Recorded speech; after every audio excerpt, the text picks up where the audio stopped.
ሰላም ጤና ይስጥልን ውድ የአሮማ ሚዲያ ቤተሰቦች፣ የሰዓቱን ዜናዎች እንደሚከተለው እናቀርባለን። አብራችሁን ቆዩ። የቱርክ ፕሬዝዳንት ተቀናቃኛቸውን ማሰራቸውን ተከትሎ የተነሳው ተቃውሞ ተፋፋመ።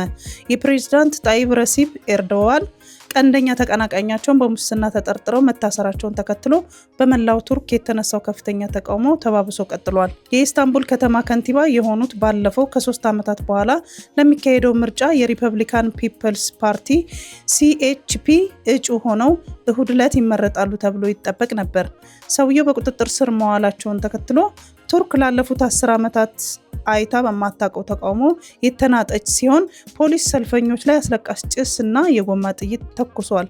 የኢስታንቡል ከተማ ከንቲባ እሳቸው ላይ የተከፈቱ ክሶች ፖለቲካዊ እንደሆኑ በመናገር በፍጹም አላጎበድድም ሲሉ በቁጥጥር ስር ከመዋላቸው በፊት በኤክስ ገጻቸው ጽፈዋል። ኤርዶዋን ሰልፎቹን ወቅሰው ሲኤችፒ ሰላማችንን ሊበጠብጥና ህዝባችንን ሊከፋፍል የተነሳ ነው ሲሉ ወቅሰዋል። ለአምስተኛ ተከታታይ ምሽት በርካታ ሰዎች በኢስታንቡል ከተማ አዳራሽ አመሻሹን እየተገኙ የቱርክ ባንዲራ እያውለበለቡ በአድማ በታኝ ፖሊስ ፊት ለፊት ሲዘምሩና ሲጮሁ ታይተዋል። አንዳንድ የፖሊስ መኮንኖች ግፊት ያለው ውሃና የሚያቃጥል ኬሚካል ሲረጩ ታይተዋል። የኢስታንቡል ከተማ ከንቲባ ባለቤት ዲሌክስ ካያ ባለቤቷ ለተሰበሰበው ህዝብ ባደረጉት ንግግር ባላቸው የተጋፈጠውን ኢፍትሐዊነት ማንም ሊቀበለው የሚገባ እንዳልሆነ ገልጸዋል።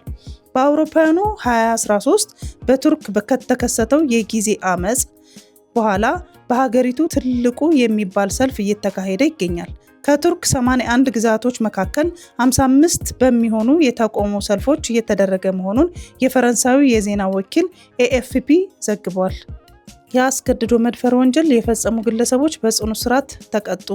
አንደኛ ተከሳሽ ማማሩ ሙሉቀን ቁሜ፣ ሁለተኛ ተከሳሽ ጌትነት ቸኮል ዘለቀ፣ ሶስተኛ ተከሳሽ ይልቃል አይችሉም የተባሉ ተከሳሾች በምስራቅ ጎጃም ዞን ደብረ ወርቅ ከተማ አስተዳደር ቀበሌ 02 ልዩ ስሙ ቀጨኔ ተብሎ በሚጠራ ቦታ ላይ ሻይ በመሸጥ የምትተዳደርን የ21 ዓመት ወጣት ወይም ግለሰብን የካቲት 24 ቀን 2017 ዓ.ም ከምሽቱ በግምት 2 ሰዓት አባሪና ተባባሪ በመሆን አስገድደው የደፈሯት በመሆናቸው የግል ተበዳይና የአካባቢ ማህበረሰብ ለፖሊስ በሰጡት ጥቆማ መሰረት የደብረ ወርቅ ከተማ አስተዳደር ፖሊስ ጽሕፈት ቤትም ከላይ በስም የተጠቀሱት ተከሳሾች በማህበረሰቡና ከአጋር የጸጥታ አካላት ጋር በመሆን በቁጥጥር ስር በመዋል ምርመራ በማጣራት የተጣራው ምርመራ መዝገብ ለሚመለከተው የፍትህ አካል ይልካል።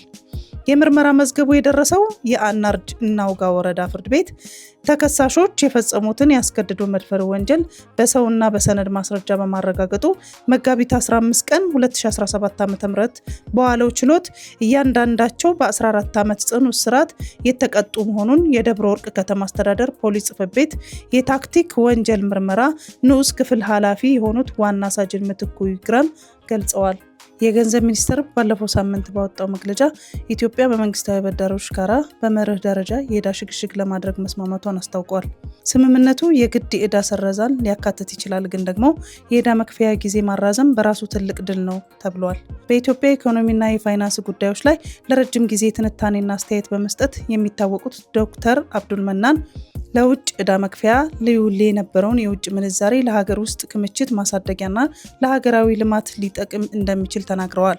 ዶክተር አብዱል መናን መሐመድ በድርድሩ 4 ዓመታትን የፈጀ ነው።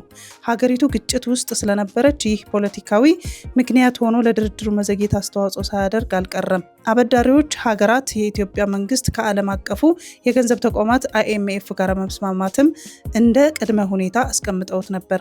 ኢትዮጵያ ባለፈው ሐምሌ ወር 2016 ዓ.ም ከተደረገው አጠቃላይ የማይክሮ ኢኮኖሚክ ማሻሻያ ጋር ተያይዞ ከዓለም አቀፉ የገንዘብ ተቋማት ጋር ተስማምታለች። ከዛም ቻይና እና ፈረንሳይ የሚመሩት የአበዳሪ ቡድን ጋር ሲደረግ የነበረውን የዕዳ ሽግግር ድርድር ቀጥለዋል። የኢትዮጵያ መንግስት ከአበዳሪዎች ሀገራት ጋር በመርህ ደረጃ ስምምነት ላይ መድረሱን ገልጸዋል። እርምጃው ደስ ይላል። የዕዳው መክፈያ ጊዜ በማራዘም ትንሽ ጊዜ ይሰጣል።